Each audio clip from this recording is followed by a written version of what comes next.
अस्सलाम वालेकुम काशकार भाईओ।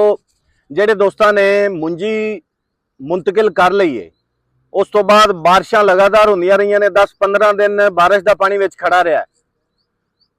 ਅਕਸਰ ਦੋਸਤ ਇਹ ਗੱਲ ਕਰਦੇ ਨੇ ਕਿ ਸਾਡਾ ਬਾਰਿਸ਼ ਦਾ ਪਾਣੀ ਇੱਕ ਫੀਲਡ ਤੋਂ ਟੱਪ ਕੇ ਬੰਨਾ ਟੱਪ ਕੇ ਦੂਜੇ ਫੀਲਡ ਵਿੱਚ ਗਿਆ ਹੈ, ਸਾਡੀ ਡੀਏਪੀ ਜ਼ਾਇਆ ਹੋਈ ਹੈ ਜਾਂ ਨਹੀਂ ਹੋਈ। ਡੀਏਪੀ ਦਾ ਤਕਰੀਬਨ 70% ਜ਼ਾਇਆ ਹੋਣ ਦੇ ਚਾਂਸਸ ਹੈ ਨੇ ਅਗਰ ਪਾਣੀ ਬੰਨਾ ਕ੍ਰਾਸ ਕਰਕੇ ਦੂਜੇ ਫੀਲਡ ਵਿੱਚ ਗਿਆ ਹੈ। ਉਹਨਾਂ ਦੋਸਤਾਂ ਨੂੰ ਫਾਸਫੋਰਸ ਦੀ ਕਮੀ ਪੂਰੀ ਕਰਨ ਵਾਸਤੇ ਕੀ ਕਰਨਾ ਚਾਹੀਦਾ ਹੈ? ਐਸੇ ਦੋਸਤਾਂ ਨੂੰ ਚਾਹੀਦਾ ਹੈ ਕਿ ਐਮਏਪੀ ਇੱਕ ਖਾਦ ਹੈ, ਡੀਏਪੀ ਦੀ ਮਾਂ ਹੈ। ਡਾਈ ਅਮੋਨੀਅਮ ਫਾਸਫੇਟ ਅਸੀਂ ਡੀਏਪੀ ਨੂੰ ਕਹਿੰਦੇ ਆ, ਮੋਨੋਅਮੋਨੀਅਮ ਫਾਸਫੇਟ ਐਮਏਪੀ ਨੂੰ ਕਹਿੰਦੇ ਆ। 12-61 ਇਹਦਾ ਫਾਰਮੂਲਾ ਹੈ, 12 ਨਾਈਟ੍ਰੋਜਨ ਹੈ, 61 ਫਾਸਫੋਰਸ ਹੈ। ਦੋ ਇਹਦੇ ਫਾਇਦੇ ਐਸੇ ਨੇ ਜਿਹੜੇ ਡੀਏਪੀ ਚ ਮੌਜੂਦ ਨਹੀਂ। ਨੰਬਰ 1 ਇਹਦੀ ਹਲ ਪਜ਼ੀਰੀ ਪਾਣੀ ਚ ਬਹੁਤ ਅੱਛੀ ਹੈ। ਦੂਸਰਾ ਸਭ ਤੋਂ ਬੜਾ ਫਾਇਦਾ ਹੈ ਕਿ ਇਹਦੀ ਪੀਐਚ ਤੇਜ਼ਾਬੀ ਹੈ।